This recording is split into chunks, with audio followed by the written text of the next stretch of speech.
प्यारे बच्चों, कैसे हैं आप सब? आशा करती हूँ आप सब अच्छे होंगे, स्वस्थ होंगे। अगर है आपका इस कक्षा में, आइए आज हम पढ़ते हैं हिंदी का पाठ 1, 26 जनवरी। गणतंत्र दिवस की गरिमामयी पर्व को मनाने के प्रयोजन व विधि का इस पाठ में सुरुचिपूर्ण वर्णन किया गया है। देशभक्ति व देश सेवा हेतु बच्चों को प्रेरित करना इस लेख का मुख्य उद्देश्य है। प्रिय अंशु, नई दिल्ली 28 जनवरी 2025। परसों तुम्हारा पत्र मिला। कल मैं पिताजी के साथ 26 जनवरी की परेड देखने गई थी। यदि तुम भी साथ होती तो कितना अच्छा होता। पिताजी, मम्मी, आयुष भैया और मैं परेड देखने गए। हम प्रातः 7 बजे ही पहुंच गए और अपनी अपनी कुर्सियों पर बैठ गए। 8 बजते बजते सभी सीटें भर चुकी थी। पुलिस वाले घूम घूम कर लोगों को बैठा रहे थे। 26 जनवरी हमारा राष्ट्र पर्व है। इसे हम गणतंत्र दिवस के रूप में मनाते हैं। 26 जनवरी 1950 को हमारा भारत गणतंत्र बना। इस तिथि के साथ हमारी स्वतंत्रता की भावना जुड़ी है। इस दिन दिल्ली में इंडिया गेट के सामने भारत के राष्ट्रपति सेना की सलामी लेते हैं। सेना की परेड देखने के लिए लोग दूर दूर से आते हैं। बहुत से विदेशी भी ये परेड देखने आते हैं। ठीक 9 बजे राजपथ पर राष्ट्रपति की सवारी आती हुई दिखाई दी। राष्ट्रपति महोदय के साथ वो अनेक घुड़सवार अंगरक्षक थे।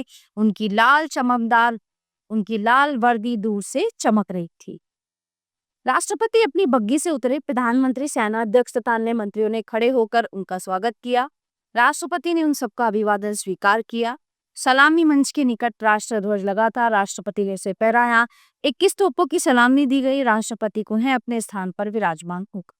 इसके बाद परेड शुरू हुई। सबसे आगे जीप पर परेड कमांडर हाथ में तलवार लिए हुए चल रही थी। उनके पीछे सेना की विभिन्न टुकड़ियां कदम से कदम मिलाकर चल रही थी। इसके बाद घुड़सवार सैनिक आए। वे बहुत अच्छे लग रहे थे। उनके पीछे ऊंटों पर सवार सैनिकों का दस्ता था।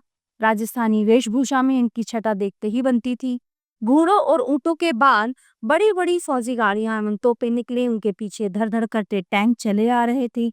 ये सब देखकर दर्शकों का हृदय आत्मविश्वास से भर गया कि हमारा देश अपनी रक्षा करने में कितना सक्षम है। लोगों ने तालियां बजाकर उनका स्वागत किया। अब बारी आई विभिन्न विद्यालयों के बच्चों की। वे तरह तरह के करतब दिखाते हुए लोगों की प्रशंसा लूट रहे थे। 4 हाथियों पर वीरता पुरस्कार पाए हुए बच्चे बैठे थे। इसके बाद लोक नर्तकों की टोलियां आई। वे अपने अपने राज्य के नृत्य दिखाते हुए चल रही थी।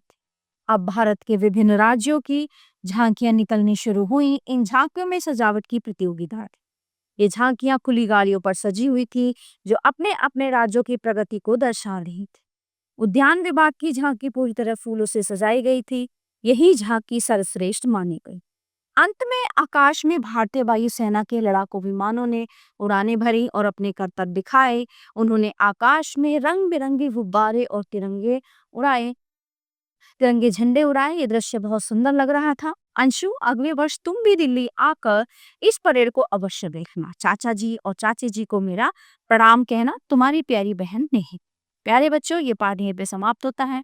आशा करती हूँ आपको अच्छे से समझ आया होगा। मिलते हैं अगली कक्षा में।